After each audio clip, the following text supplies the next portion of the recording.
When you walk into a store, just know that they might be watching you. And there is so much that we are telling the store owners by just walking through a store. 90% of us will turn right once we're inside the store. That's after you get past the decompression zone. That's what they call it. It is the zone right before the exit that is just big enough that the average customer walking in will transition from being outside, all the noises of the cars honking, the parking lot mess, to now getting ready to spend money. It is timed so that you feel comfortable enough inside this new space. Then most of us turn right, which means some stores will take advantage of that. They will guide you counterclockwise through the architectural flow of the entire layout. The first wall you hit is the high power wall, which means stores will place items that they want to sell on the first aisle or wall the customer stops on. It's not going to be the best items, but the good items. The best items are actually scattered throughout the store to make sure that you walk through every single aisle looking for them. Side note, stores intentionally put small traffic blocking obstacles that are not a major inconvenience, but slow the customer down so that they can encourage browsing. So you're running around the store trying to find the best items, but the really good ones, the really good products are near the left side, right before you check out. This is when our carts are already full and we know that we already went over budget, but this one thing is so irresistible that we can't even say no. I mean, it's for the end. That's why they leave it there. But what you really came here for, the eggs, the milk, it's going to be at the very back of the store so that you're forced to go all the way through the back. You can't just grab what you need and go. You have to linger inside the store. Okay, that's crazy. Retail psychology. Yeah. Speaking of, if you want your customers lingering, you're going to want to play slower music. Or if you want them to get everything they need and leave or make impulse purchases, make the tempo of the music faster. Add splashes of red, which subconsciously create a sense of urgency. And remember, eye level is buy level, meaning whatever you want to sell the most, items with the highest margins that you're trying to get off the shelves, you're going to want to put it at eye level with the consumer. When you walk through the children's aisle with your children or your nieces, in my point, what's at your eye level is not what they're trying to sell you. I mean, yeah, they're trying to sell it to you, but what they're really trying to sell you is at what it's eye level with your child. One thing stores do not ever forget, at least the good stores, is the smell. You know that amazing smell when you walk into a coffee shop? Most of it is coffee aroma pumping through the HVAC systems. It's not just their coffee machines. Some department stores will even pump different scents in different sections of their store. Coconut scent in their bikinis and vacation wear section. Lilac in their lingerie departments. But there is one store that takes it even further. The mandatory number to spritz the cologne is 10. Several inches from the close, every single hours. Spritz, spritz, spritz, spritz. 10 sprays each. After the 9th spritz, it feels more appropriate to just put the bottle of cologne through a hose system and spray down the clothes. It's like a mushroom cloud, puff of smoke that every time everybody walks in, it's just the strongest scent. I mean, I'm sure at first it could be a good scent, but the employees of the store that are surrounded by this scent 40 hours a week, you might as well mix Windex and lemon with musk and call it Abercrombie Fierce. They sprit 10 times per hour? The nicer stores have a system that spritzes the perfume automatically on a timer. Heavy-duty commercial machines that spritz the perfume. But like that's 10 times at one section? Yes. And they do it throughout the whole store? Throughout. What? Some employees complained that by the end of their day, their eyes were blood red and their nails even felt like they were gonna fall off because they're brittle, just because of how strong and toxic the scent is and how it's filled to the brim with alcohol in the air. But that is the price to be hot.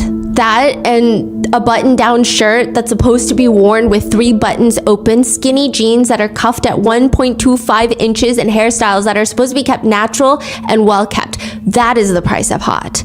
According to Abercrombie's employee lookbook, that's what they want you to look like.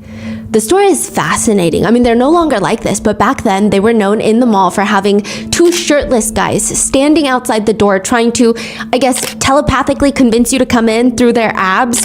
Once you walk in, the clothes, they're terrible quality. Or maybe they're not. It's hard to say when it's completely dark inside. The music is blasting so loud you can barely hear yourself think. The smell is so nauseating after a few minutes. And the employees who are required to say, "What's up?" within 15 seconds of you walking in, suddenly they're standoffish. They don't really want to help you. One former employee said, at the time, Abercrombie trained its employees to purposely ignore and not help and be snotty to its customers. It creates like a too good image, and it was encouraged. That's crazy. Is that true? Yes, and they were also told to not apologize for not having plus size sizes. They said, don't be sorry. Don't tell the customer you're sorry. What? The whole idea of Abercrombie is the work of then CEO Michael Jeffries, the quote-unquote mad genius behind the brand, who has now been arrested for sex trafficking with alleged connections to potentially Diddy, but also to Jeffrey Epstein. We would like to thank today's sponsors who have made it possible for Rotten Mango to support the Palestine Children's Relief Fund. They are volunteer-based and provide free medical care and humanitarian aid. This episode's partnerships have also made it possible to support Rotten Mango's growing team, and we'd also like to thank you guys for your continued support as we work on our mission to be worthy advocates. As always, full show notes are available at rottenmangopodcast.com. Some quick disclaimers for today's ongoing case. Updates are developing as we speak, so the information is current up to the publishing date. Some statements have been shortened for time. Additionally, this case is quite heavy in regards to illicit force, substance abuse, essays, trafficking. Anything we state, though, in today's episode, specifically when we cover what alleged victims have stated to the media, the news outlets, detailed in their lawsuits, and even the federal indictment, they are all just allegations right now. Everyone is innocent until proven guilty in the court of law, and the people in question have pled not guilty. So with that being said, let's get started. Do you ever just watch someone and you think, oh, that's so interesting. Why do they do something like that? Michael Jeffries just is a fascinating person. He does very fascinating things. He goes through the revolving doors twice. He has to go through it twice. He can't just get off after the first round. He has to go through it twice. He never passes others on stairwells, even if he's late. He doesn't like to pass them by the side and go in front of them. Wait, hold on. The revolving doors? Yeah. He takes a 360 plus more. Plus? Yeah. Yes. He parks his Porsche every single day at the same angle in the same parking spot, and he wedges his key in between the car seats and leaves the doors unlocked. He's a pair of lucky shoes. If he has to read something important, like a financial document, he will put those shoes on. He will not read it in any other footwear. This is his footwear of choice. But right now, he's with a journalist named Benoit, and the two of them are walking through an Abercrombie store, passing all the big blown up pictures of the shirtless abs all over the walls, and he's asking Benoit, the journalist, how does the store look? How does it feel? How does it smell? These are the things that I'm obsessed with. He walks up to the mannequins. We're just not there, guys. He's yelling at his employees. No, we're not. The music is blasting. He's practically screaming over it. For some reason, they don't just lower the music, not even a decibel. He's pointing at the mannequin in the woman's clothes. The jeans are too high. The jeans have to be lower, and we need to make the legs look skinny, okay? Should we clip the back of the knees or something? We need it bigger at the top and skinnier at the legs. That is much easier, okay? It's gonna be much, much better. Then he turns his attention to the male mannequin. How much more rugged and masculine can we make this one look?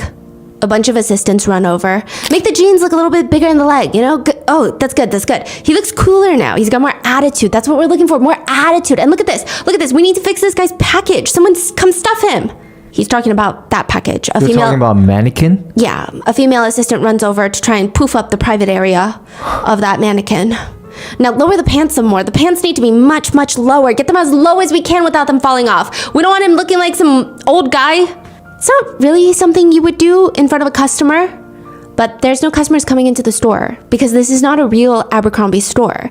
It's a mock store, a fake practice store inside the massive 300-acre office for Abercrombie located in the middle of nowhere in Ohio. They call it the campus. That's what their HQ is called. Welcome to the Abercrombie headquarters. If you see a drone shot of it, it could honestly be used in one of those showing FBI training headquarters movies or some doomsday bunker for the ultra elite. Pretty much every single person on this campus, they're wearing flip-flops, ripped jeans, polo shirts with mooses on the front, Abercrombie's logo. You're kidding. They themselves call working at Abercrombie the 13th grade because that's what it feels like, an extension of high school. 13th grade. Benoit is following Mike Jeffries, the CEO, around the campus, and he kind of walks fast for someone who's perpetually click-clacking around in flip-flops, and it's just so fascinating to listen to the CEO. Everything is dude this, dude that, dude, man, dude. What a cool idea, dude. Let's make this dude look more like a dude. Interesting. You know, the man is 61 years old. And Mike thinks the worst kind of people are moody and cynical, as opposed to cool people who are beautiful, masculine, optimistic. That's what America needs more of. And Mike Jeffries, he seems to act like he has it all. I mean, he acts like it. Mike Jeffries is the CEO of Abercrombie, but one could argue he's more like the founder and creator. He made the brand what it is. Those shirtless guys outside spraying cologne on people that walk past, that was his idea. It was also his idea to not sell extra large or XXL in women's clothing specifically. They sell them for men, but not for women, which is interesting because it's all about aspiration. Those are his words, not mine. Mike Jeffries says, that's why we hire good-looking people in our stores, because good-looking people attract other good-looking people. And we want to market to cool, good-looking people. We don't want to market to anyone other than that. In every school, there are the cool kids and the popular kids, and then there are the not-so-cool kids. Candidly, we go after the cool kids. We go after the attractive, all-American kid with a great attitude and a lot of friends. A lot of people don't belong in our clothes, and they can't belong. Are we exclusionary? Absolutely. Those companies that are in trouble are trying to target everybody, young, old, fat, skinny, but then you become totally vanilla. You don't alienate anybody, but you also don't excite anybody either. This interview will later go viral, and it leads to a huge campaign, a boycott against Abercrombie and Fitch. It leads to a YouTuber vlogging himself, buying Abercrombie clothes from Goodwill, handing them out to people without homes on Skid Row, which this is also very controversial, but he tells his viewers that they need to rebrand Abercrombie into the #1 apparel for people without homes. He encourages his viewers to donate their Abercrombie clothes to people without homes and use the hashtag Fitch to the homeless, which that's not exactly it either, okay? But listen, the whole thing is very complicated, very messy, but not as messy as it's about to get in 2024 when the feds get involved in the former Abercrombie CEO's life. The federal indictment reads, from approximately 2008 to 2015, the defendants, Michael S. Jeffries, then CEO, Matthew C. Smith, and James T. Jacobson, together with others, operated an international trafficking and prostitution business. A man named Luke tells the BBC, these are just claims, but he says, it was nothing like what he anticipated.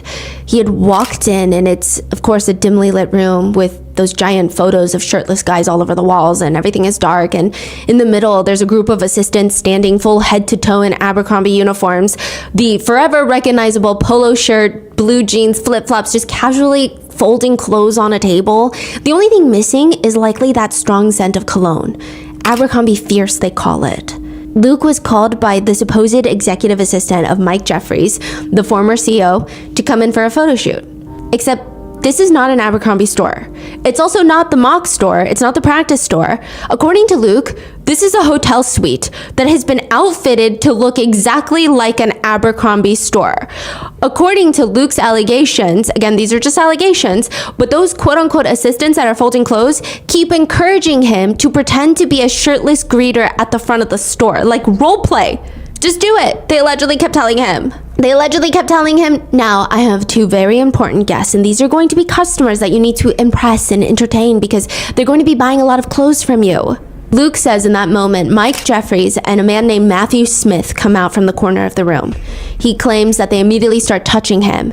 Luke alleges the former CEO of Abercrombie then proceeded to perform oral sex on Luke, while Luke allegedly, quote, I tried to say no repeatedly, and then I just kind of got convinced to do something, but I was constantly saying no. I just wanted to go.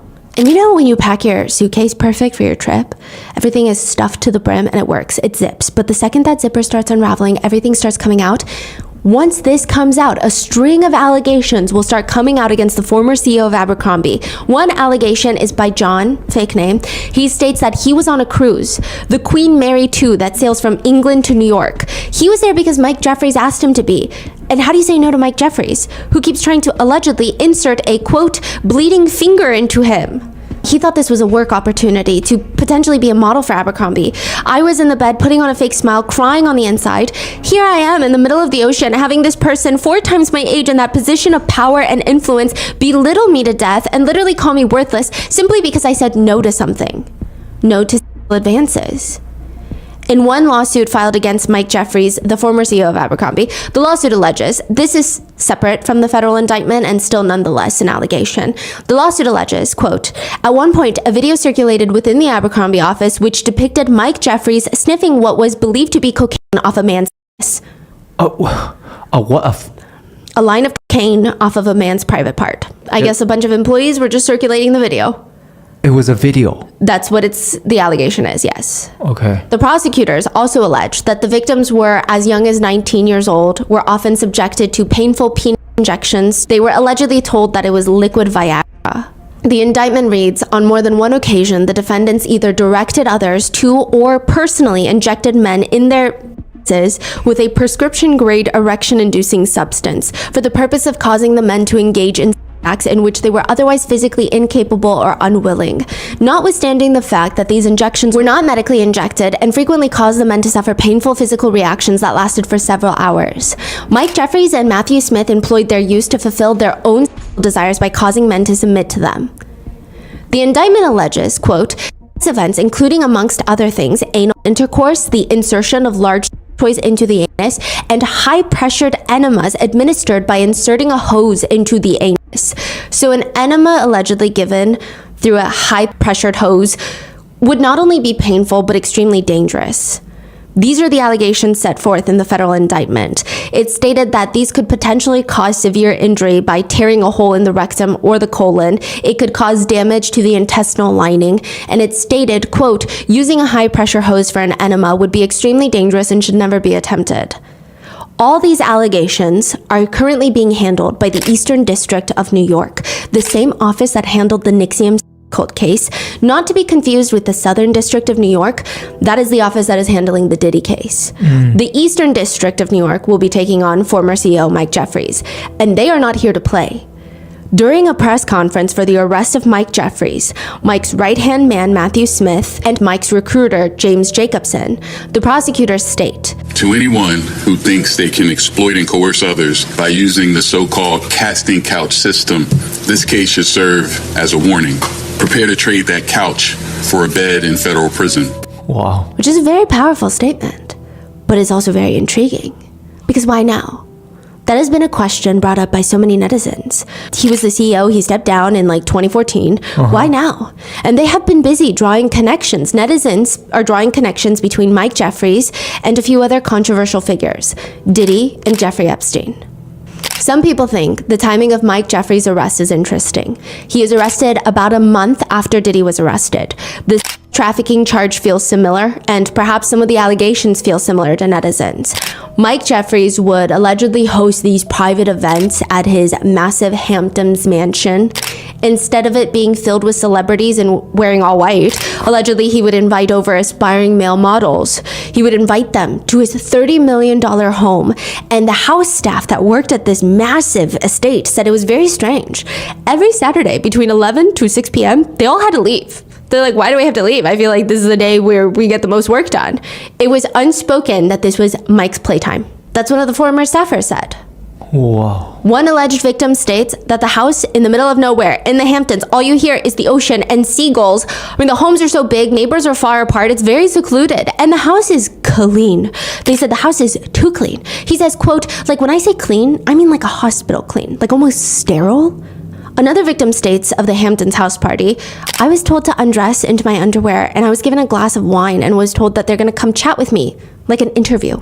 They continue, I was presented with meeting the CEO of Abercrombie and Fitch for a party, a sexual experience.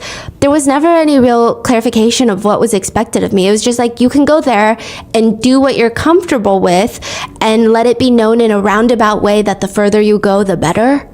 I just was not a human to these people. I was an animal. I was a body. I was being presented to someone to do what they wanted with. Which again, a lot of netizens feel very similar to the Diddy case. They comment, yeah, Diddy is dropping names in alphabetical order, Abercrombie for A. Another writes, the first Diddy domino has fallen. Sing, Diddy, sing. But there is no direct connection between Abercrombie and Mike Jeffries and Diddy, at least none that the public knows of.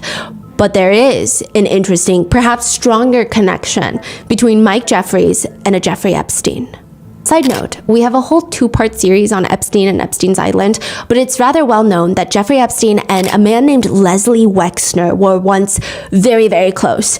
Leslie Wexner is a billionaire that runs L Brands. Well, he did. Right. The parent company for brands like Victoria's Secret, which allegedly Epstein would pose as a recruiter for Victoria's Secret to approach young women and try to essay them, allegedly, or sometimes would fully allegedly essay them. Leslie Wexner put Epstein in charge of his finances, billions of dollars. This is how he becomes so rich. Leslie Wexner has since stated that he has been taken advantage of by Epstein and called Epstein sick, cunning, and so depraved. But netizens are very suspicious of him. But what does this have to do with Mike Jeffries? I'll tell you exactly what it has to do with Mike Jeffries. Teddy Roosevelt, hold on. Teddy Roosevelt and Ernest Hemingway were actually big fans of Abercrombie. They're not wearing the polo with the popped collars. Abercrombie is actually quite old. They didn't put 1892 on their sweaters to appear more collegiate. They were actually formed in 1892. They were known primarily for safari wear, fishing gear. They had some really cool hunting gear that people would equate to the style of, I guess, like Peaky Blinders. In like the long trench coats, you're going hunting. They sold fishing gear, guns, shaving cream, books, everything. One-stop shop at the Abercrombie. But eventually, Abercrombie becomes this failing brand. They're not even just not making money. They're losing $25 million a year. Not in the way that tech companies are not profitable, but like investors are very stressed about this. They're just losing money with no end in sight until Leslie Wexner comes around, purchases Abercrombie and Fitch for $47 million to join all his other brands under the limited company, which again, he's no longer a part of. But when he was in charge of Victoria's Secret, Express, Lane Bryant, Bath and Body Works, The Limited, Henry Bendel, White Barn Candle Company, and now Abercrombie and Fitch. Les has a few things that he's known for. One, the way he builds his businesses, there's always one of two ways he goes about it. He either takes an existing brand, tries a new concept that lives within that existing brand's cohesive message, and then spins it until it becomes successful. Or he will take an existing failing brand and do everything he can to make it profitable. He buys failing Abercrombie and puts a man named Mike Jeffries in charge. And that's how they're connected.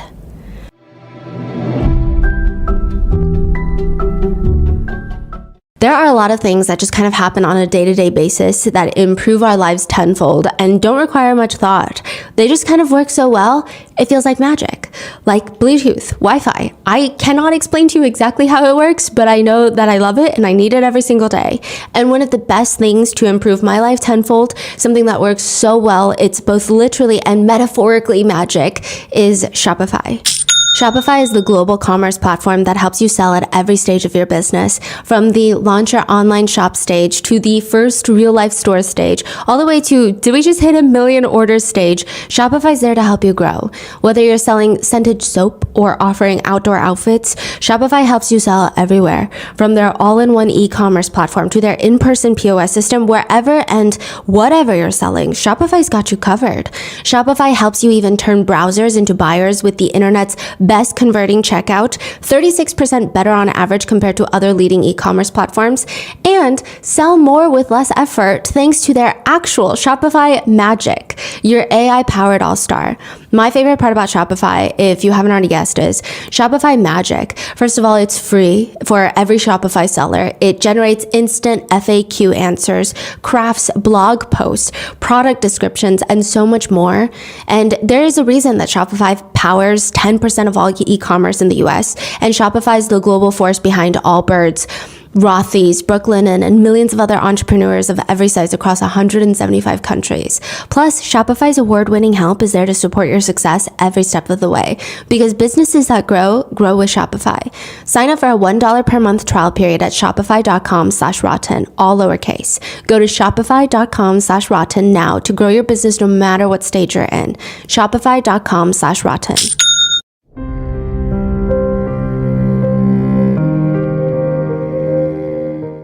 Rihanna is an investigative journalist for the BBC.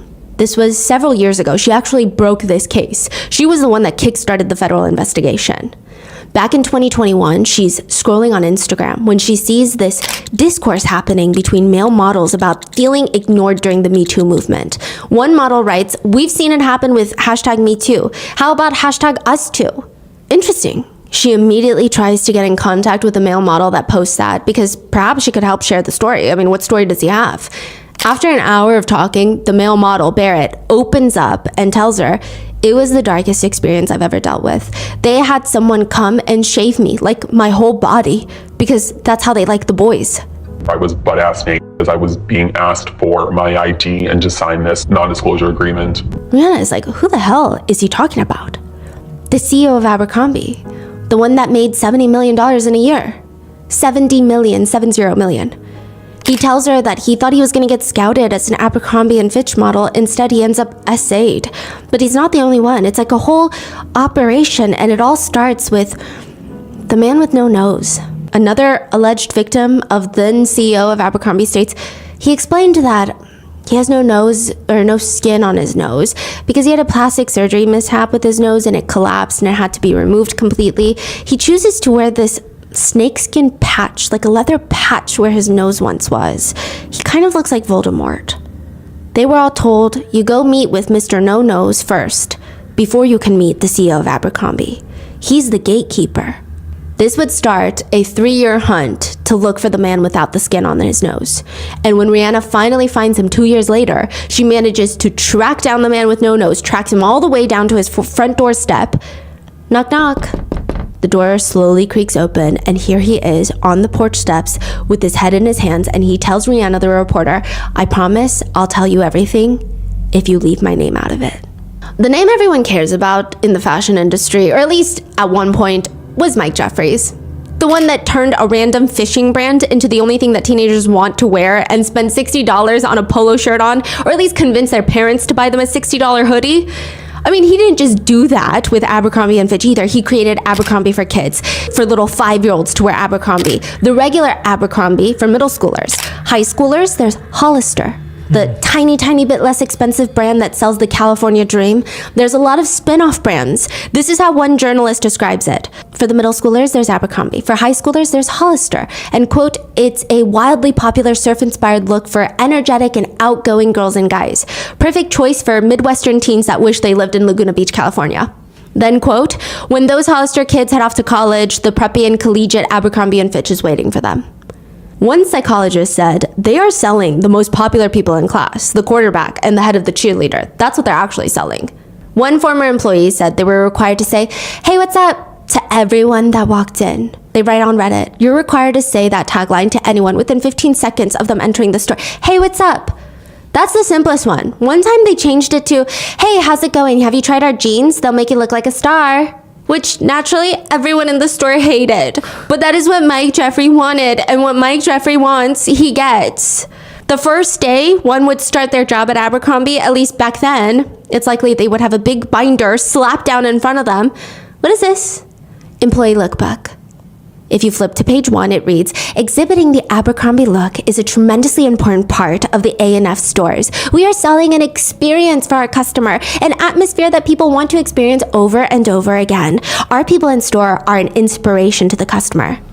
This is what you need to look like. Hairstyles, neatly combed, attractive, natural, classic hairstyle." There are 2 pictures on the lookbook. The acceptable side shows an image of a white model, and of course, the unacceptable side shows a black model with dreadlocks. As for jewelry, gold chains are not acceptable for men, but a thin, short, delicate silver necklace on women is perfectly okay. Women are allowed a maximum of 2 earrings per ear and should not be bigger than a dime and should not dangle. Underscored and bolded, men are not allowed to wear earrings. Even fingernails, it reads. Fingernails should not extend more than 1/4 of an inch beyond the tip of the finger. Although natural nails are preferred, if polish is worn, it should be clear or natural in color. Managers and recruiters were told, the best way to find the employee is just go straight to the best fraternities on each campus and recruit the best looking guys there. Likely that guy is going to do well in the store, just standing shirtless at the door. But he's probably already popular, meaning if he's wearing Abercrombie, everyone else will want to wear Abercrombie, so it's perfect. There's even a manual for the crew on the Abercrombie company jet. A 47-page manual. Some interesting parts read. The male staff should spritz their uniforms with Abercrombie cologne upon arrival at the household and throughout the duration of the shift. Even here, with private planes, he's very picky, Mike Jeffries is, writing, hats should be worn when the temperature is below 40 degrees. Make sure that the brim of the hat is 2 inches thick. The brim should be pulled so that it is approximately in the middle of the forehead. He is meticulous. He even cares about how many cushions were on each office chair or on the private jet plane chairs, even bringing dogs onto the plane. Mike Jeffries has a protocol. Upon arrival, the houseman will direct the bags to the captain. The houseman will take the dogs on board the aircraft, leaving the dogs on their leashes. Once on board, the houseman will hand the dogs to the steward to tend to them from there. The houseman will then carry all the carry-ons on board to be taken directly to the crew rest area, where Ruby and Trouble travel. These are the dogs' names. Ruby will sit opposite Michael in the cabin. As for meal service, one medium tray liner should be laid 3.5 inches from the edge of the table. One dinner napkin should be centered on the tray liner so that the embroidery at the bottom of the napkin lines up with the embroidery at the bottom of the tray liner. One luncheon fork should be placed on the left of the tray liner, 1/2 inch from the bottom of the tray liner. One luncheon knife should be placed to the right of the luncheon forks, 1/2 inch from the bottom of the tray liner. One white wine glass should be placed above the tray liner. There's even a section for language and tone. When Michael or a guest makes a request, respond by saying, "No problem." This should be used in place of phrases like, "Sure, just a minute, right away, yes sir," which if you remember from the Epstein episode, Ghislaine Maxwell had some weird manuals for house employees, and these, like saying "no problem," these things she was very particular about. So the connection is very strong. Even preparing reports for Mike Jeffries to read on the plane is detailed. It reads, "Set up the hole punch by pulling out the silver calibrated side so that the edge of the hole punch lines up with the 5th mark on the silver calibrated slider." He's even detailing how you need to punch holes. And it's not just an arbitrary little booklet that he creates for everyone to read and nod. He actually holds people accountable for these things. It's called a corporate blitz. Unannounced store visits, in the sense that the stores will probably find out that someone from corporate, potentially even Mike Jeffries himself, is coming, but maybe a few days ahead. One former employee said that they would find out a corporate blitz is happening on a Friday. That means Monday, Tuesday, Wednesday, Thursday, everyone is doing overnight shifts nonstop. This is Abercrombie. This is not, I don't know, the World Health Organization. They not only check to make sure that the shelves are completely dust-free, the moose head that's hanging on every store wall has to be super clean. Mike is very detail-oriented and honestly kind of a micromanager. One former employee writes online, "I worked as a quote model folding clothes at the front of the store, and it was my job to greet people who walked in, and the only greeting I was allowed to use at that time was, 'Hey, how's it going?' Because I guess it seemed more cool and laid back or whatever. I literally got yelled at by my manager once for going off script and saying, 'Hey, welcome to Abercrombie.'" Another former employee says, "During orientation, we were told not to interact with customers. Our jobs were to fold clothes and look good in clothes." Another said, "Men had to wear their jeans one waist size bigger so you could see their underwear line and the logo on the underwear. Our shirts also had to be one size smaller so it was tight in the chest and arms so you could see our muscles. When we had to wear our belts extra long to hang in front like a penis." Yeah. That's what they said? But the most important thing, according to one former manager during a corporate blitz, is the thing that mattered the most, though, was who was working the day of the visits. There were some people that we kept on staff just for those visits.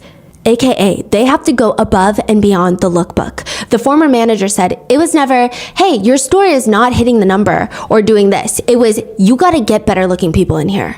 One employee said, "I remember a girl walking in once and asking me if we're hiring. We were, but somehow the manager overheard and told me in the headset to tell her that we weren't. The manager said she didn't have the look." One former A&F store manager went on to CBS to say, "I was sick of getting my schedule back every week with lines through names, essentially telling people that they're not good enough to work here. I can't look the people that work for me that want to be there in the eye and say, lie to them and say, 'Oh, we don't have hours,' when it really was because they weren't pretty enough." How is that okay for such a big brand to discriminate like that for that long period They found of a time? loophole. Did you catch the loophole? No. The employees are called models.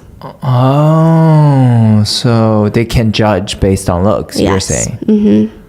Wow. Abercrombie was just overall a menace to society. I mean, they had graphic tees, just plain tees with little slogans on there, which just started off normal and cute. Abercrombie and Fitch established this day, blah, blah, blah. It looks very collegiate, but somehow they end up escalating. One shirt reads, "I had a nightmare that I was a brunette." It's just mean for no reason, okay? But they keep going. Blondes are adored, brunettes are ignored. Mike Jeffries is indeed blonde. They have girls' shirts that read on the chest, "Who needs a brain when you have these?" Or, "I see that you already met the twins." Okay, not great. Or another one that reads, gentlemen prefer take old biddies, saying no brains. Do I make you look fat? Whoa. It's all relative in West Virginia, which apparently the governor of West Virginia did not approve of that message, was very upset by it. Or good girls drink quickly. Or just a shirt that says freshman 15 that's sold in the women's section, freshman 15, with a list of 15 boys' names. So freshman 15 is typically known as the 15 pounds that you gain when you go into college as a freshman, right? But this one reads a bunch of boys' names, so it's indicating that as a freshman in college, she slept with these 15 boys.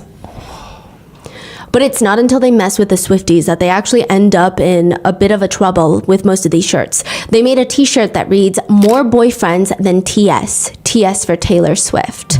Swifties start protesting, to which Abercrombie responds very sincerely and very professionally, issuing a statement on Twitter. Hey, hashtag Swifties. So we no longer sell the shirt. We hear Taylor's music and think that she's awesome.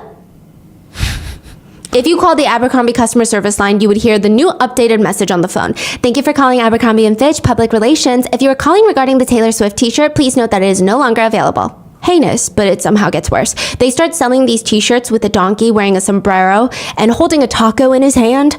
Next to him are the words, Juan Moore for the road.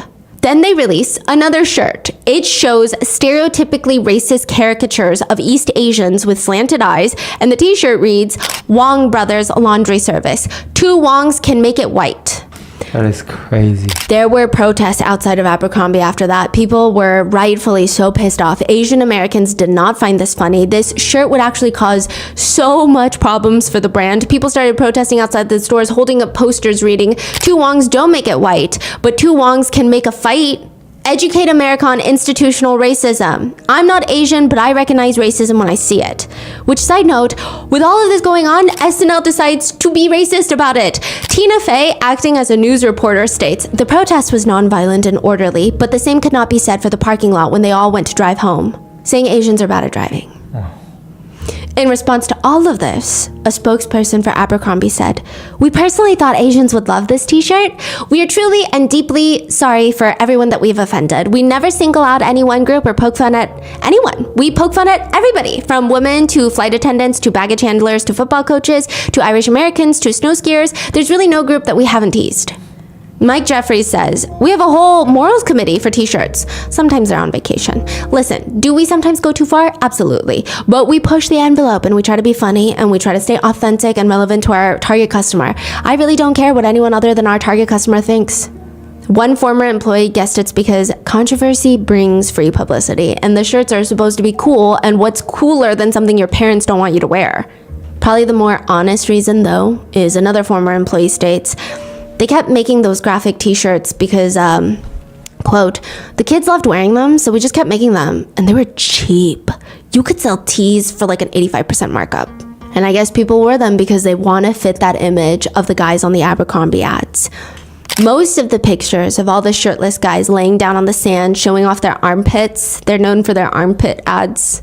It's always like aggressive armpits. Do you know what I'm talking about? Yeah. And one of them literally states in an interview, I'm the armpit guy, because that's one of the most iconic pictures to come out of Abercrombie. That is all. All the photography is the work of one man named Bruce Weber. In the photography and fashion world, it's said that you could spot a Bruce Weber from a mile away. They say the aesthetic is, quote, joyful group shots, young people, sex, Americana, golden retrievers out in the countryside. He was one of the highest paid photographers at one point. He worked with brands like Calvin Klein, Ralph Lauren, Revlon, Versace, Vogue, GQ, Vanity Fair, Elle, Rolling Stone. You know those underwear ads for Calvin Klein? They basically started due in part because of Bruce. They were very controversial at the time, but also very groundbreaking. To some people, they said the photos look like softcore. The National Coalition for the Protection of Children and Families and another group called Focus on the Family, they both launched boycotts of the brands because of Bruce Weber's photos. But criticism aside, Bruce was killing it in the industry, so it doesn't really matter, because being in the same room as Bruce meant that your career is going to advance, it's going to skyrocket. Abercrombie models remember going out to a photo shoot where Bruce was. He's not even taking pictures all day of everyone. He's looking for the right moment, the right people to take pictures of. They just told the models, be natural, do whatever feels natural, and Bruce will take a picture if he likes it. One model says guys would just be climbing up a tree being like, hey, Bruce, it's a tree and I'm in it. Look at me. Or they would start doing push-ups on the curb to get his attention. Bruce is a very fascinating character. One model remembers that he was called for a potential shoot with Bruce Weber, but instead of meeting at a photo shoot location, he goes up to meet with Bruce at a jewelry store? Hi, Bruce. Hi, nice to meet you. Bruce won't even look at him. Won't even acknowledge him. Nothing. So now he's just standing awkwardly to the side, uncomfortably, while Bruce, for quote, at least 10 minutes, picks out jewelry for his wife. It was all very strange. It's like a power play or something. But still, it's Bruce. This is what one model has to say about working with Bruce. I couldn't sleep the night before. I was like, I am going to shoot with Bruce Weber. Oh my God, I'm going to shoot with Bruce Weber. My star could turn. I could take off from here. And everybody is like, you're shooting with Bruce? That's awesome. Because he is the brains behind the image of Abercrombie. Skinny, rich, sexy, white. One former employee said, all that mattered was that the employees you took pictures of and sent back to headquarters were hot. That's it. That's at the store level. They're taking pictures of everyone working in the store, sending it back to corporate, and these people need to look like they could potentially be in a Bruce Weber ad. One supposed former manager of Abercrombie and Fitch did an AMA on Reddit where they said, there's a thing called the cast of, insert store, tracker. You submit your top 10 most attractive and outgoing sales floor staff. It is okay and encouraged for an ugly or, quote, chubby employee to only work in the back or with the night crew and not be on the sales floor. Every year, the cast of gets their photo taken and submitted to corporate. Calendars and video propaganda are made and dispersed congratulating the sexiest store locations. It was weird. And the process of that is just uncomfortable. You have to take shirtless pictures of guys that work there to send to corporate. They write, it was so weird to take a guy into the back room, make him take off his shirt, pull his jeans right down to his pubes, and then take his picture. We have to do this to search for greeters. It was awkward. Of course, with everyone in the company having OCD, they made us do it like 10 different times with the same people off the clock, just constantly taking weird photos. Another former manager states, the thinner, more conventionally attractive you were, the closer you were to the front. That is so crazy because this wasn't even that long ago, too. No. Ethnic minorities and overweight people most of the time just went to the work in the stockroom, along with anyone who wasn't tall or facially symmetrical enough to fold t-shirts. Wait, what? Yeah. Another, a completely different former manager, she says, you have to rank your employees on a level of cool to rocks. If they aren't at least cool, you have to zero them off your schedule. They have to be fired. It didn't matter what your sales were. All that mattered was that the employees that you took pictures of were hot, which is clearly, that's illegal, right? That's what they say. One of the former managers also said, it was something of a sport amongst the floor managers and employees to make fun of overweight shoppers who came in looking for clothes, as we generally didn't carry about a size 12 in most items, and we were encouraged not to apologize for this. One manager even told me as his biceps strained the sleeves of his moose emblazoned shirt that wearing Abercrombie was a privilege, not a right. Okay, bro. What? And any employee who gained a significant amount of weight was fired with little explanation. The Supreme Court hears a lot of interesting cases, and then there's cases that honestly, why? Why did this happen? Why did somebody feel compelled to do this, and now we have to go to the Supreme Court? Why couldn't we just all have basic human decency and we would save everyone a lot of time, heartache, and even money? In 2015, SCOTUS hears a case of a woman named Samantha. She says in 2008, she applied for a job at Abercrombie, but she was denied a position because she wore a hijab. That's the only reason she was denied the position. Not because she was underqualified. If anything, she was likely overqualified. No other reason than her religious garment. They told her it went against their quote, look policy, which is the quote, classic East Coast collegiate style. Samantha rightfully files a complaint with the Equal Employment Opportunity Commission, which then files a lawsuit against Abercrombie, and they double down. Abercrombie reps say, well, it's kind of like a baseball cap. Well, it's kind of not, but they double down, and they keep going. We ban all types of headgear, regardless of religious affiliation. Because of Abercrombie's stubbornness on being discriminatory, the case goes all the way up to the Supreme Court. The case was heard by SCOTUS, and like I said, if Abercrombie and all the employees just had basic decency, it wouldn't have gone up all this way. Which, side note, that's not me saying Samantha shouldn't have brought it to SCOTUS. That's like, if we don't punch people in the faces, we don't have to have these trials about assault. I think Samantha did amazing. SCOTUS rules 8-1 in favor of Samantha, stating that Abercrombie has violated the Civil Rights Act, which states that employers employers must provide, quote, reasonable accommodation without undue hardship.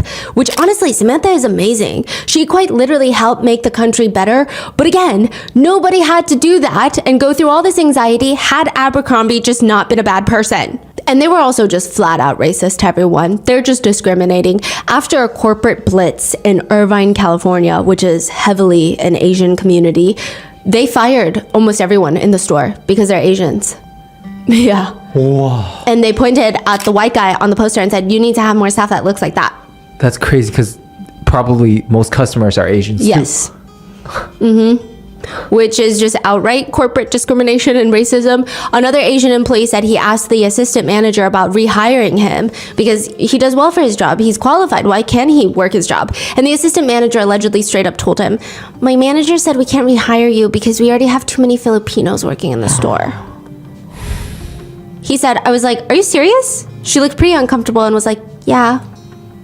Which leads to a class action lawsuit of discrimination. The attorney representing all the plaintiffs said it was visually very easy to see what the plaintiffs were saying in this case. They say, in this case, I could go to the mall and verify what our client had told us, and so I did that. I would go into the Abercrombie store and look at all the retail workers there, and then I would go across the hall to another retail establishment, Old Navy, Banana Republic, or The Gap, and the contrast was just striking. One former employee said online, I cut my hair into a short afro and the next day at work, my manager immediately told me to go home because my hair no longer fit the approved styles in the company lookbook. They showed me all the approved styles, all of which I obviously couldn't replicate with a 1-inch curly afro. It was very clear that when my hair was chemically straightened, it was approved. But that when I allowed my hair to grow naturally, it became a problem. As a young black woman, it definitely hurt to think that my natural look wasn't, quote, acceptable. They essentially refused to schedule me until I made my hair look white again, so I just kind of never showed up again. Allegedly, Abercrombie attorneys tried to argue that they were not fired due to racial discrimination. They were fired because, for a lack of better words, they were ugly. They just weren't good enough to work the floor ultimately. Abercrombie settled and they never admitted guilt. Abercrombie did settle for $40 million. They paid out to thousands of people, so they didn't really make that much money. But Abercrombie, however, was forced to sign a consent decree, basically agreeing to change their recruiting, hiring, and marketing practices, meaning that they would have to report to a court-appointed monitor for 6 years, which sounds very serious. It sounds very committed, but it's not. Nothing happens if they miss a benchmark. They just had to hire a VP of diversity to promote diversity training for all employees with hiring authority, which again, doesn't really change anything because they just start calling front of house retail employees models. This is the loophole I'm telling you about. Because if you call them a model, you can technically discriminate on aesthetics. Models have to aesthetically look a certain way that fits the brand's image, whereas everyone working in the back of the store, stocking shelves, or in the back stock rooms, they were called impact employees. What does that mean? I guess they're impacting the store, but also impact, that's like basically saying diversity hire. Whoa. Impact employee? That's crazy. So they got a lawsuit for discriminating. Yes. And they're like, okay, I'm sorry. Here's some money. And I'm going to do it again. Yeah. Yeah. But smarter this time, quote unquote. It's a legal loophole. One former employee says, the idea was that calling their minimum wage retail employees models, Abercrombie could get away with anything that a modeling agency could get away with. They had to add an updated clause to their lookbook for employees that now reads, for example, head coverings including baseball caps are not permitted for certain purposes such as religion or disability. However, associates may be permitted to wear approved head coverings. And another statement that reads, diversity. Abercrombie employees represent American style. America is diverse. We want diversity in our stores. Which is like the dumbest diversity blurb I've ever read in my life. A few netizens who allegedly work at Abercrombie during this time said, nothing really changed by adding those clauses. One writes, I got written up for having a sunburn when I worked there. The seriousness of it all, just for me to be standing at the front of the store saying, hey, what's up, is absurd. Another netizen writes, I got a $20 class action settlement for working here during this policy, LOL, crying face. Which another netizen responds, all that for $7.25 an hour to ring up some clothes? There were petitions at the time stating Abercrombie's brand is discrimination. They rooted themselves in discrimination at every single level. Side note, they really do. They were also sued for not having an accessible entrance to their store, one of their sister stores, Hollister, violating their Americans with Disabilities Act. Which, side note, they tried to argue, well, technically it's fine, okay? There are steps. There's no ramp. There's steps, which nobody that is wheelchair bound could potentially ever possibly use safely, but it's fine because, quote, Hollister is like a fantasy of Southern California. It's all about hot lifeguards and beautiful beaches, young and fun. Hollister never takes life too seriously. The reason that that specific store has no way for anyone with a wheelchair to get inside is because, quote, well, the entrance is supposed to look like an entry to a house in SoCal that you would walk up onto the porch or walk down onto the porch to enter like you do at a beach house. What are these arguments? The company's attorneys argued the stepped porches aren't discriminatory because they're visual displays that all customers, even disabled ones, can enjoy. The judge did not care. They are truly out here to offend and discriminate every single person known to existence, except a small group of super skinny, super rich white people who probably, hopefully, were so offended that they don't want to be a part of that either. The alleged former manager that did the AMA on Reddit says, if a person talks, looks, or acts gay, they're not supposed to be hired. This company builds itself on people. People are its only advertisement, they say. The people they put on a pedestal are straight, clean, young, usually white, people with clear skin and natural looks. Yeah, that means they must act and dress straight. That is crazy. Yeah. I still, like, all of that. And they were hyped, so hyped for so long. Yes. Is it because, like, maybe social media wasn't that advanced back then? So nobody can talk about these issues? I do think we have come a long way. I don't know if people who grew up in minority-dominated areas can resonate, but growing up in a white-dominated area, I definitely think that it was very normal to feel the pressure to be a part of that group. Right, fit in. Yeah, Okay. but then nowadays it's like, oh, I love being me. Right. Okay. But eventually, this all catches up to them.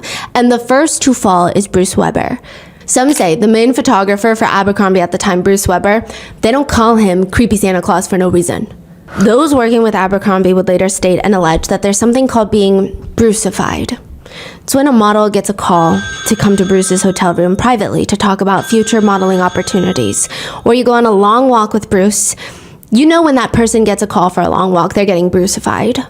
Wait, is Bruceified in this lawsuit as well? Bruce is not. Bruce is not. Okay. But he has his own lawsuits pending. Okay. Civil lawsuits, yes. Many, like over a dozen allegations of assault. Yeah, one model who worked with Bruce claims it's presented as an option, but it really isn't. Even nudity on sets, quote, the model that didn't go nude were always cut on day 2, and those who did would stay for additional shoot days. The boys who would socialize with Bruce after the shoots alone in his hotel room would get booked for longer, with a carrot of major campaigns being dangled in front of them. Sometimes models didn't even know why they had to be nude on set. It didn't even make sense. One model who worked with Bruce said, it unfolded slowly. He's directing you, and the peak of the moment is when you're fully exposed and being told to hold that pose, and you're wondering, what are these pictures even for? Because you're not on set. You're thinking, this is not what I'm getting paid for. Unfortunately, it does indeed get worse. Bruce allegedly had these breathing exercises. Many male models have come forward to say, yeah, that's not what the breathing exercises were. Let's be real. They allege that Bruce would have the model remove all their clothes. The model would then place his hand on his own chest. Bruce would put his hands on top of the male model's hands, like they're in a strange naked prayer, except Bruce is fully clothed. Bruce Weber would allegedly have each of the models go lower and lower with their hands, as he's allegedly guiding them, but he's not. I guess if you really want to be technical, he's not really touching them. But allegedly, he said, the purpose of the exercise was so that the models could breathe and see how the energy flows in their body. And the energy seemed to always allegedly flow straight to their privates. Once they start rubbing their own genitals by coercion, by force, by choice, it's unclear, Bruce would allegedly take the male model's hand and eventually move it over to his own trousers. It's claimed he would have the male model rub his genitals through his pants by guiding their hands. One model states, I remember him putting his fingers in my mouth and him grabbing my privates. We never had or anything, but a lot of things happened, a lot of touching, a lot of molestation. But the models were told this was to help keep them vulnerable in a photo shoot. And that if they're vulnerable, they're going to go a lot further in their modeling career. If you're not vulnerable, you can imagine what happens. One former model says that he was on a photo shoot site. He gets a call. Day 3 photo shoot, there's a bunch of models there. He says it was day 3, all of a sudden the phone rings and I'm like, oh, I know what that is. Hey Bobby, so I'm sending a car for you to come over, and it's Bruce. I want you to come over to the hotel and we can talk. And at this moment, the moment is like, I'm not going. Like, I'm gonna go home or not, right? So I tell him, yeah, so I'm not going to be able to make it. He was like, what? No, you have to come. It's going to be great for your career. So I'm like, yeah, no, I'm cool, Bruce, but thank you very much. And all of a sudden, we hang up. My phone rings in probably 1 minute. Let's just say less than 2 minutes. It rang again, and I was like, hello? I pick it up, and it's like, hey, Bobby, unfortunately, you're going to be cut, and your flight is ready. Get your bags ready, and then you have a flight out tonight. It was just like that instant. It was done. One male model filed a lawsuit against Bruce Weber for inappropriate touching during a casting session. He said he was 28, Bruce was 69, a full 48 years older. He alleges that he goes to Bruce's house and Bruce immediately pressures him to take off his clothes. And ultimately, the lawsuit alleges Bruce forces the model to rub his own privates because he looks too, quote, tense. While the suit claims Bruce is sitting there whispering creepy things like, if you just had the confidence, you would go really far. How far do you want to make it? How ambitious are you? Then Bruce allegedly put his fingers into the male model's mouth and kissed him on his way out of the apartment. That is not the only one that's spoken out about alleged misconduct by Bruce. Another male model alleges that Bruce kept telling him to dress completely nude for Calvin Klein, which the model didn't think made sense because, what do you mean? He later realized the nude photos were for Bruce to show Calvin of Calvin Klein. I guess to approve or not approve, I don't know. But he alleged that it was very uncomfortable and Bruce would get mad when he said no. Also, he asked him if he and his brother could pretend to be boyfriends during a photo shoot, which they both refused because that's disgusting.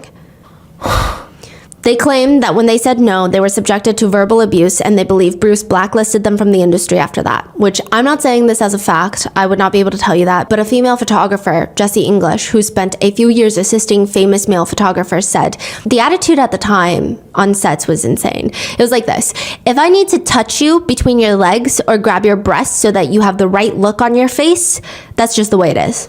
For example, one alleged victim states that after a casting, he left in sheer terror because allegedly Bruce tried to stick the male model's hands down Bruce's pants. When he tells Bruce's agent, the response was not what he was expecting. The agent just states, that's all he did? You should have gone further. Bruce has since denied all the allegations, but the number of accusations netizens are quite suspicious. Additionally, they're wondering, did Mike Jeffries really not know? And if he did, how much did he know?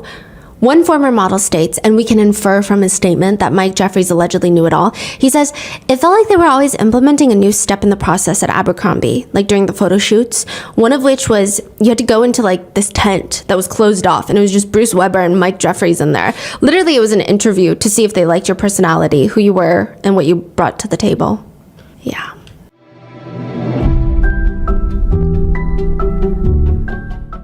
The holidays are the perfect opportunity to spend time with family, exchange gifts, and even pick up a new hobby. I don't know, there's something about New Year's being right around the corner. I'm like, I am about to do something crazy this year. But what if I told you you could do all of that in one go? Rosetta Stone is the most trusted language learning program available on desktop or as an app, and it truly immerses you in the language that you want to learn. So for example, I have a family friend who is learning her grandparents' native language with Rosetta Stone. Or for us, my nieces are about to start going to international school where they're going to learn Mandarin. I don't speak Mandarin fluently yet, but I have been learning through Rosetta Stone so that we can all be able to enjoy a different culture and a different language together. It's also really enjoyable, and it just feels very intuitive. You have 25 languages to choose from. That's like 25 gifts in one. And it's amazing because Rosetta Stone meets you exactly where you're at, no matter what stage of the learning process you're in. And if I ever want to pause on my Chinese and pick up Spanish, French, Italian, German, Korean, Japanese, Dutch, Arabic, Polish, or more, I mean, I totally can with Rosetta Stone's lifetime membership. Rosetta Stone has been the trusted language learning expert for 30 years, teaching new languages to millions of customers, spreading culture and diversity in an authentic way that promotes fast language acquisition. Rosetta Stone even has a built-in true accent feature that gives you feedback on your pronunciation like a real teacher or a native speaker would. So don't put off learning that language. There is no better time than right now to get started. For a short time, Rotten Mango listeners can get Rosetta Stone's lifetime membership holiday special. This offer will not last long. Visit rosettastone.com/rotten. That's unlimited access to 25 language courses for the rest of your life. Redeem your holiday offer at rosettastone.com/rotten today for yourself or as a gift that keeps giving.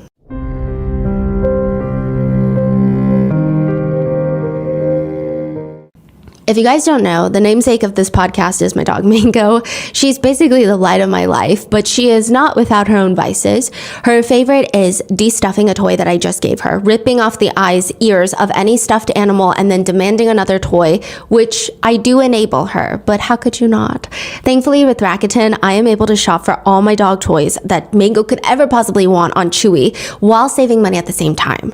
Rakuten is the best way to save lots of money this holiday season because you can stack holiday sales and deals on top of cashback to maximize your savings at over 3,500 stores. Stores will be at the highest cashback rates of the year, all the way up to 15% cashback at some of your favorite brands throughout the holiday season. Here's how it works. Your favorite stores like Dyson, Chewy, they pay Rakuten to send them shoppers, and Rakuten passes on a part of that money to members via PayPal or check. Get cash back at hundreds of stores across every single category, including fashion, beauty, electronics, home essentials, travel, dining, so much more. Rakuten also finds you the best deals, sales, and coupons. They do the work of searching for coupon codes so you save time and money. Plus, membership is free and it's very easy to sign up. Join the 17 million members who are already saving. Start all of your holiday shopping at Rakuten.com or download the Rakuten app to start saving today. Your cashback really adds up.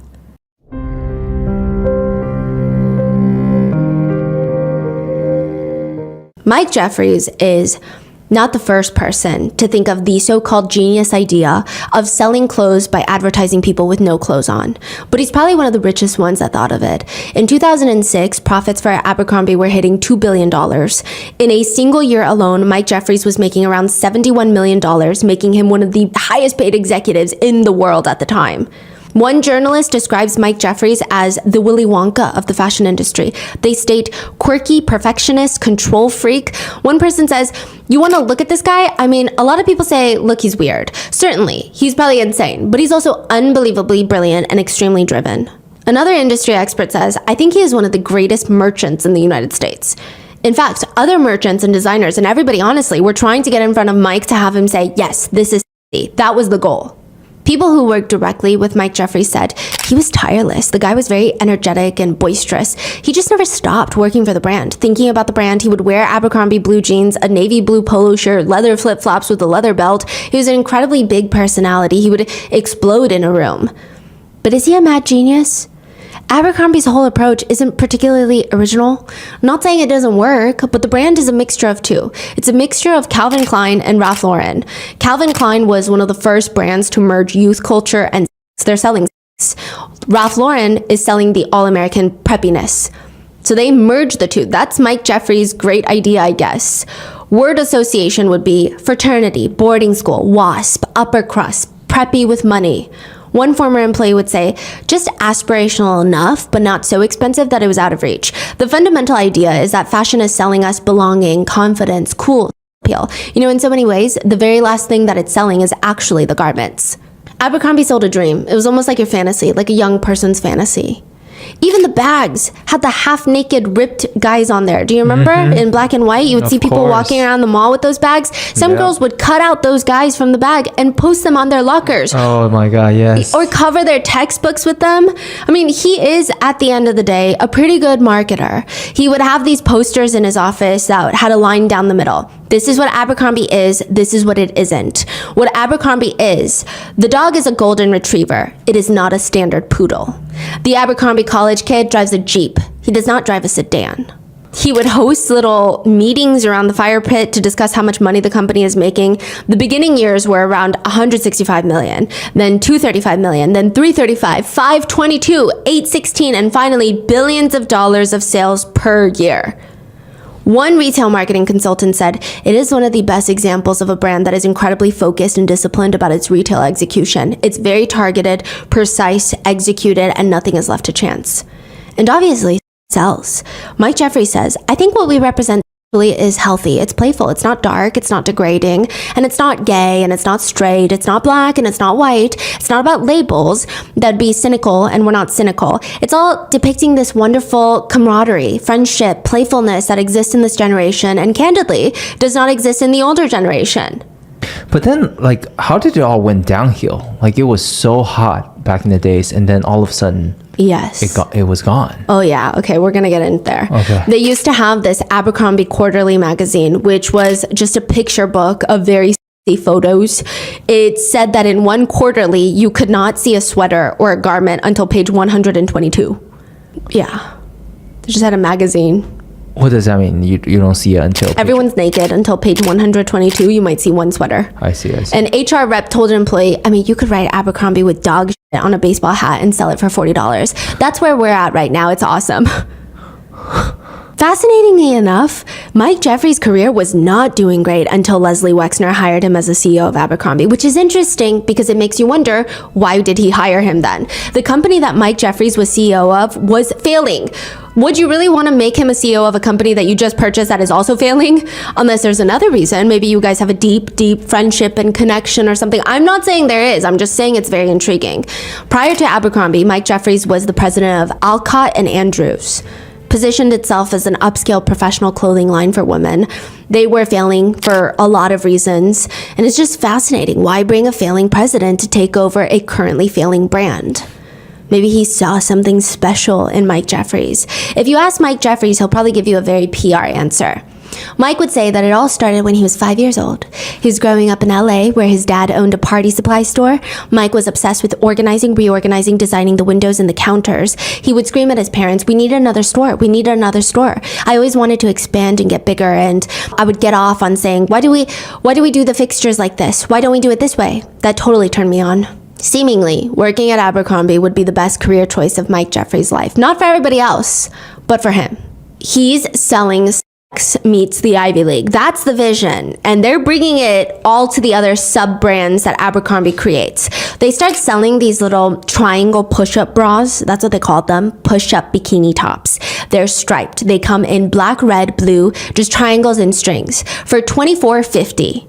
This becomes a whole controversy because the problem is this is in the newly launched Abercrombie Kids section for little girls 8 to 14 years old, which is not even the worst scandal they were on. On the contrary, they actually sold thongs for literal children.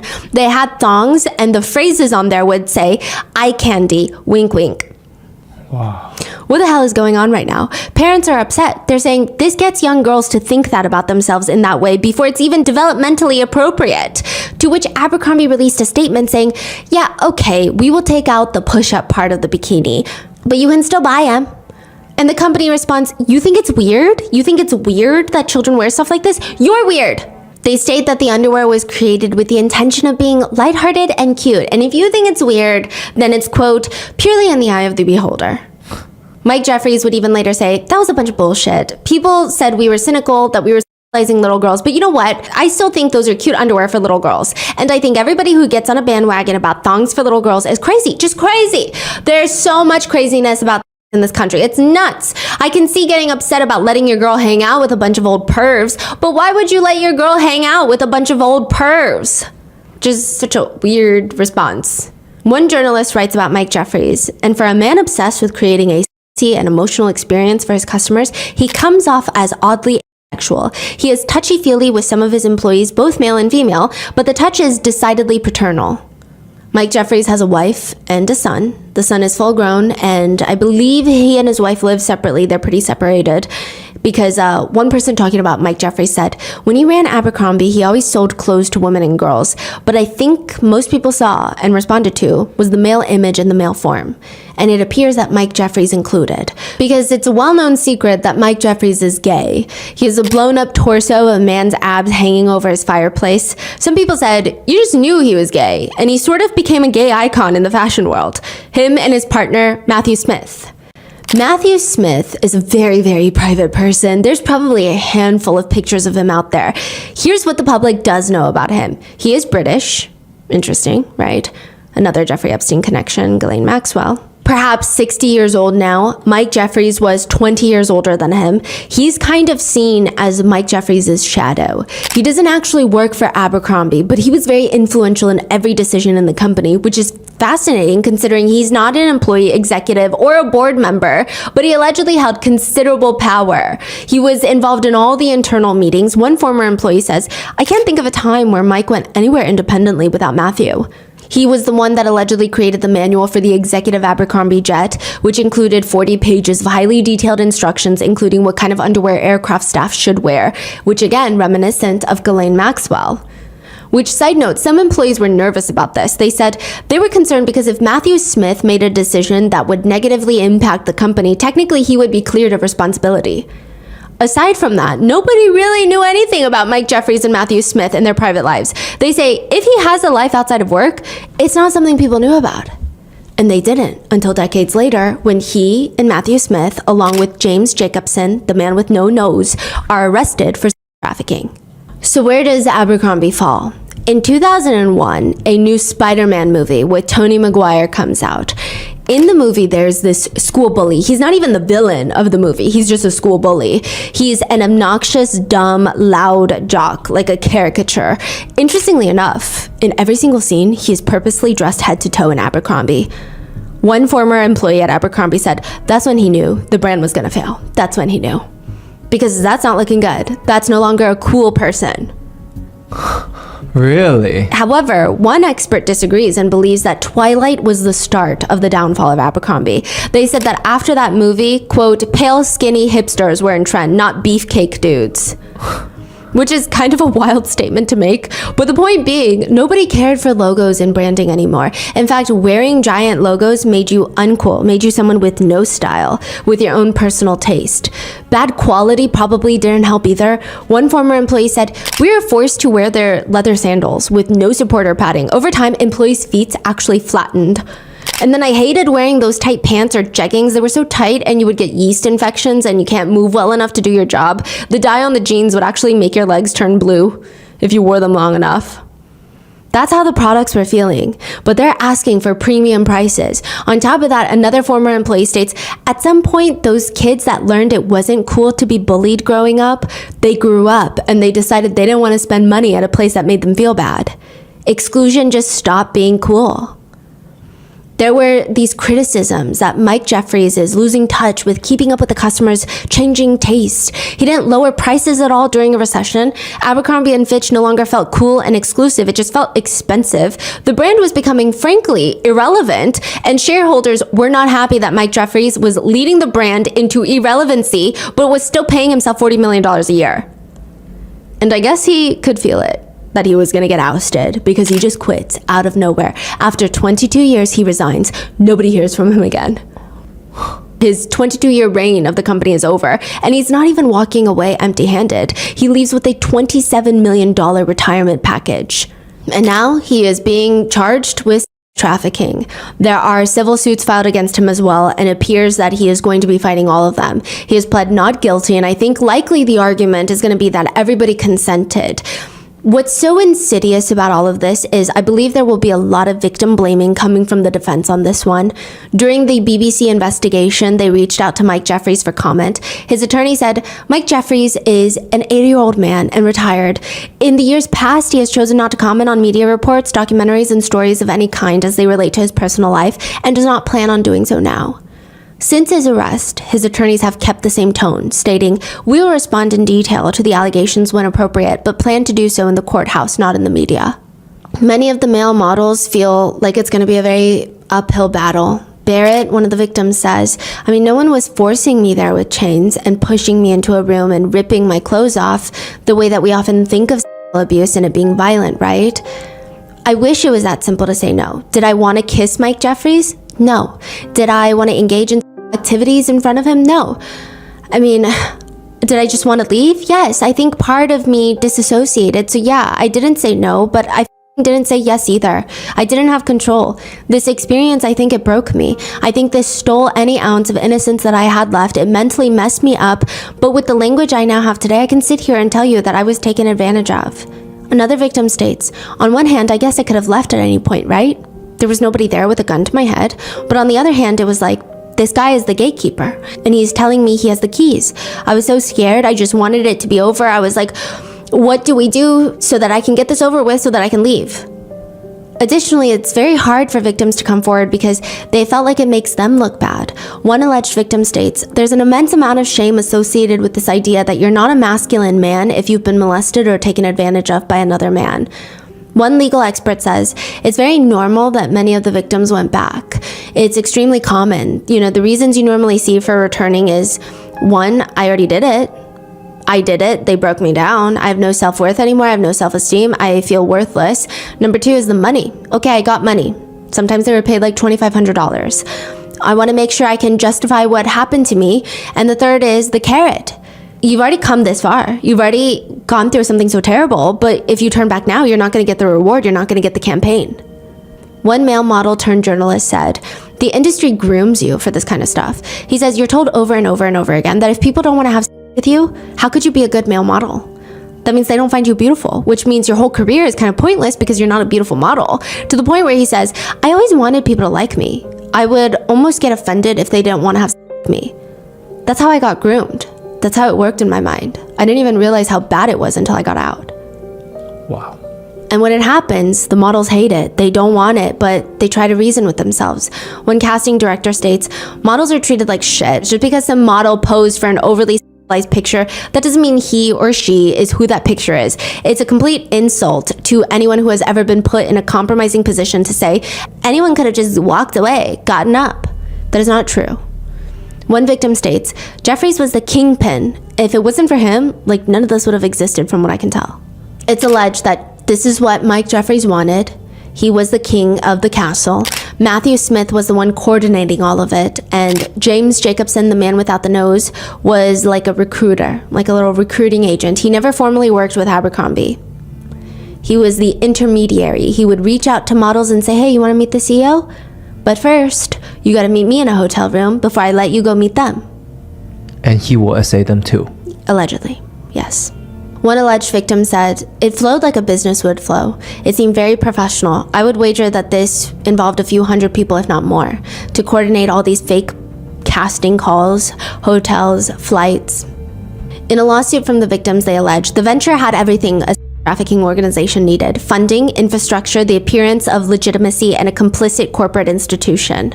And I guess the feds are coming down now. One of the victims, David, was asked by the BBC what message he would have for Mike Jeffries and Matthew Smith if they're watching. And he says, was it worth it? Was all of this worth it?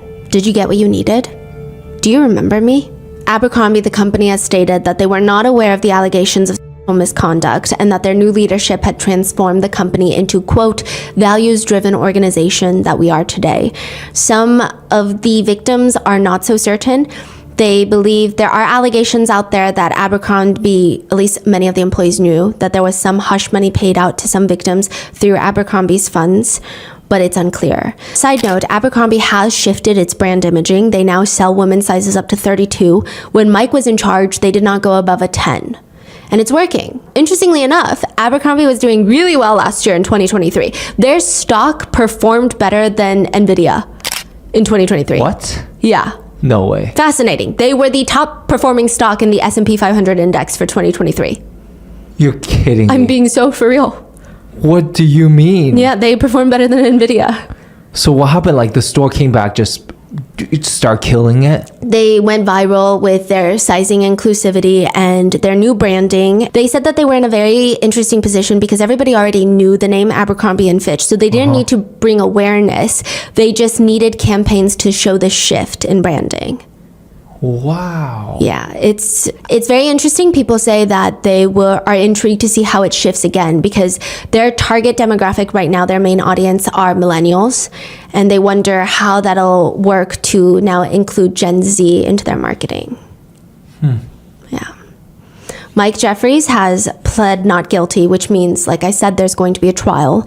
And he has, interestingly enough, been released on a $10 million bond, which is a fifth of Diddy's bond proposal that has been rejected multiple times. I will say there's likely a few reasons why Mike's bond was accepted while Diddy's was not. First being, we do have to factor in race. Diddy's a black man, Mike Jeffries is a white man. But a few other reasons could be severity of charges. They both have trafficking charges, which honestly, I don't think anyone should be let out on bond for. But Diddy's indictment lists a whole list of other severe charges, including racketeering, kidnapping. They're both serious, but Mike Jeffries' indictment seems a little bit more limited in terms of scope. I'm not saying that the victims were less victimized, but I'm just saying in terms of the indictment and what the feds have, it seems limited in scope. There's also a belief, I guess this is the discretion of judges, that Diddy poses a stronger flight risk and a danger to the community. I mean, technically both are flight risks considering the amount of wealth that they've amassed, but I'm sure the video of Diddy in the hotel did not help his chances of getting bond. If you're going to do that in a hotel hallway, I mean, it's very hard for a judge to say you're not a danger to society. And lastly, age. Some legal experts think because Mike Jeffries is in his 80s now, it was easier for him to get bond. Honestly, I don't know if these are the reasons. It's hard to say when it's just two different judges. It could just be one of the reasons, or many of them, or all of them. I don't know. But Mike Jeffries has been released on bond with an electronic monitor until his trial. The judge states to him, "Mr. Jeffries, you are putting your family at a financial risk if you do not return to court. If the defendant does not show up to the court, your house will go into foreclosure and you will owe the government $10 million. Most netizens are shocked that it took this long for something to be done. They comment, "Never realized he was exposed long before he was arrested." Poor victims. Falling like dominoes, this is just the tip of the iceberg. Another comments, "Cat Williams wasn't joking about 2024. Or, "All these elites seem to have skeletons in their closet. It's only a matter of time till they fall from their ivory towers." Why are they just arresting all these people now? All these rings and crimes have been going on for a long time now. Which another netizen feels frustration that Mike Jeffries is so old and he's just now being charged. They write, "I'm guessing he had been doing that for years. They always wait until they're on their dying beds to arrest him. He's got like 2 full years of life left anyway." Another writes, "A billionaire who is corrupt and does deplorable things secretly, what else is new? All these rich guys look like they would be into some weird things." Side note, I don't know if Mike Jeffries is a billionaire. Some netizens are more focused on his looks. He looks like the monster Dr. Frankenstein created. He does have some botched plastic surgery and fillers. And they comment, this is the guy that said ugly people shouldn't wear his company's clothes? He looks like one of those creatures off the Hills Have Eyes. Innocent till proven guilty, but very guilty of bad plastic surgery, is another comment. Some netizens think that Diddy is the reason that he's going down, which, just to clarify, the 3 in the indictment are, just like Diddy, innocent until proven guilty in the court of law. But also there's no proof that Diddy is involved in any way, shape, or form. But netizens are suspicious. They say, "It's surreal when you realize the conspiracy theories weren't conspiracy theories at all." One comment reads, "Well, looks like Diddy has a new cellmate." Another netizen brings up his connection with Epstein, writing, "Just say no to anyone named Jeffrey or Jeffries." One comment reads, "People like Mike Jeffries and Sean Combs aren't the only ones out here participating in this type of inappropriate predator and deviant behavior. There are others out there, they just haven't been caught yet." Or another comment reads, "The bigger story is why cops ignored this for 30 years. This freak preyed on young men for over 20 years and y'all wait until he's 80 years old to prosecute him? Out of here." They are facing 15 years to life in prison. Mike Jeffries is 80 years old, his partner Matthew Smith is 61, and James Jacobson is now 71. Yes. If you or anyone you know are victims of this case, call the FBI. They are still gathering leads and witnesses. 1-800-CALL-FBI, 1-800-CALL-FBI is the tip line. But that is what is going on with the ex-CEO of Abercrombie & Fitch. Yeah, well, like, he's 80, so it sounds like he's been doing this his whole life. Yeah. And he almost got away with it. And yeah, he might still just get away with it. Right.